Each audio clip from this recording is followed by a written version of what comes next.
الحمدللہ رب العالمین والصلاة والسلام علی رسولہ الکریم وعلی آلہ واصحابہ اجمعین۔ کہ آج 27 اکتوبر ہے اور 27 اکتوبر وہ تاریخی دن ہے کہ جس میں بھارت نے اپنی فوجیں 1947 میں کشمیر میں اتاری تھی۔ وہ دن ہے اور آج کا دن ہے 77 سال گزرنے کے باوجود بھارت کا یہ ظلم ختم نہیں ہو رہا۔ نہتے لوگوں پر وہ بندوقیں چلاتے ہیں۔ پاکستان نہیں ہے یہ زرداری کا بلاول کا پاکستان نہیں ہے، یہ پاکستان لا الہ الا اللہ محمد الرسول اللہ کی بنیاد پر قائد اعظم کی قیادت میں حاصل کیا گیا پاکستان ہے۔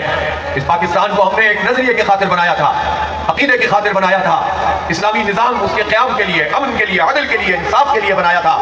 اس لیے اگر حکمران بے وفائی کر رہے ہیں، فوج کے جرنیلوں نے اگر بے وفائی کی ہے تو کشمیری ان کی طرف نہیں دیکھتے، کشمیری پاکستان کے عوام سے توقع رکھتے ہیں۔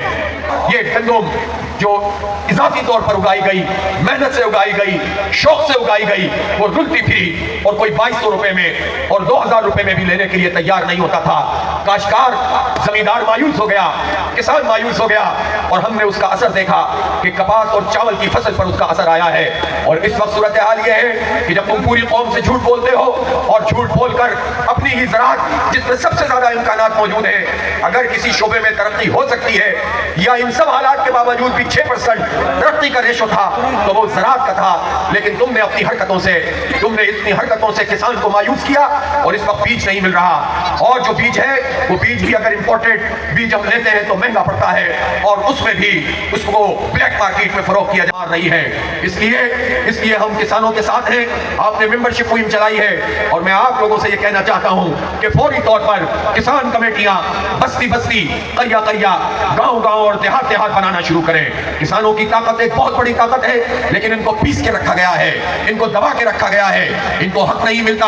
یہ فصل سے پہلے بھی مقروض، فصل کے اختتام پہ بھی مقروض ہوتے ہیں، اور چند بڑے جاگیردار وہ حکومتی ساز باز کے ذریعے سے براجمان ہوتے رہتے ہیں، اور وہ بہت بڑے بڑے جاگیردار، ہزاروں ایکڑ رقبہ رکھنے والے لوگ، وہ انگریزوں کے شاگرد کو ٹیکس بھی ادا نہیں کرتے ہیں اور وہ چھوٹے کاشتکاروں کا حق بھی مارتے ہیں۔ حالات میں سرکاری اسکول بہتر بنانے کے بجائے یہ کہیں کہ ہم NGOs کے حوالے کر رہے ہیں۔ جو پچھلے انہوں نے ہزاروں اسکول حوالے کیے تھے ان کی 30% بھی ایسے نہیں ہیں جو پراپر چل رہے ہوں۔ 70% میں NGOs نے لوٹ مار کی ہوئی ہے۔ سرکار پیسہ دے گی اور وہ اپنی مرضی سے اسکول چلائیں گے اور یہ کہتے ہیں ہم نگرانی کریں گے۔ جب تم براہ راست تمہارے ماتحت جو ہیں اس کی نگرانی نہیں کر سکتے تو NGOs کی کیا نگرانی کرو گے؟ گویا تعلیم اس کو سر سے اٹھا کر پھینک رہے ہو اور بری ذمہ ہو رہے ہو۔ ہم یہ نہیں ہونے دیں گے۔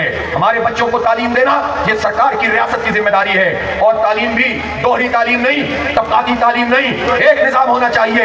غریبوں کے لیے بھی ایک تعلیم، امیروں کے لیے بھی ایک جیسی تعلیم، مڈل کلاس کے لیے بھی ایک جیسی تعلیم۔ یہ کہاں سے تصور آ گیا کہ جتنا پیسہ ڈالو گے اتنی اچھی تعلیم ملے گی؟ اس لیے تعلیم تجارت نہیں ہے، تعلیم کاروبار نہیں ہے۔ جو تعلیم کو تجارت کر کے چلاتا ہے اس کو اپنی اصلاح کرنی چاہیے، اس کو اعزاز سمجھنا چاہیے۔ ہماری 1400 سالہ ہسٹری ہے کہ تعلیم وقت کی بنیاد پر ہوتی تھی، حکومت اس میں ذمہ داری اٹھاتی تھی اور وقت کی بنیاد پر لوگ کام کرتے تھے۔ ان ظالموں نے اتنا ظلم کیا ہے، اتنا ظلم کیا ہے کہ ہمارا جو احساس ہے وہ بھی جاتا رہا ہے۔ ہمارے ذہنوں میں یہ بات بٹھا دی ہے کہ تعلیم تو صرف خریدی ہی جا سکتی ہے۔ نہیں، جب ہم صابن پہ ٹیکس دیتے ہیں، جب ہم پیٹرول پہ ٹیکس دیتے ہیں، جب ہم موبائل کے کارڈ پہ ٹیکس دیتے ہیں تو ہمارے بچوں کو فری ایجوکیشن ملنی چاہیے اور کوالٹی ایجوکیشن ملنی چاہیے۔ اگر تم کوالٹی ایجوکیشن بھی پیسوں میں بانٹو گے تو یہ ظلم ہے اور طبقاتی نظام ہے، ہم اسے قبول نہیں کر سکتے۔ اس لیے ان ظالموں کے خلاف اٹھ کر کھڑا ہونا پڑے گا۔ اپنے اسکولوں کے تحفظ کے لیے، اپنے اساتذہ کے تحفظ کے لیے، ان کے حق کے لیے ہمیں آگے بڑھنا پڑے گا۔ یہ ضرور ہے کہ یہ چیخیں شاید پاکستان کے فوجی جرنیلوں تک پہنچ جائیں، ترکی کے جرنیلوں تک پہنچ جائیں، عرب کے شیوخ تک پہنچ جائیں، آواز ضرور دیتے ہیں، مایوس نہیں ہوتے ہیں۔ اور ہم ان پاکستان کے چند لٹیروں کے ہاتھوں مایوس ہو جائیں اور کہیں کہ نہیں اس ملک میں کچھ نہیں بچا، ان لٹیروں کو اس ملک سے ہٹانا ہوگا انشاءاللہ تعالی، اور ہم اس ملک کو وہ ملک بنائیں گے کہ پھر کسی اسرائیل کی ہمت نہ ہو کہ وہ ہمارے کسی ایک بچے کو بھی قتل کر سکے۔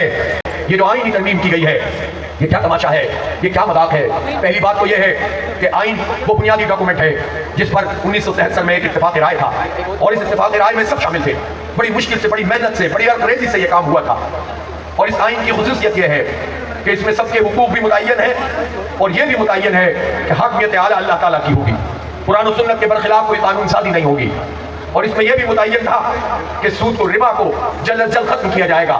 اس میں یہ تک متعین تھا کہ 14 اگست 1958 اور بیٹیوں اور اپنی ماؤں کو خراج تحسین پیش کرتا ہوں کہ آپ کا جو پنڈال سجایا گیا تھا آپ نے اپنی حاضری سے اس کو چھوٹا کر دیا ہے, اور یہاں سے جب آپ لوگ جائیں گے تو اس تحریک کو ایک نیا رخ دیں گے.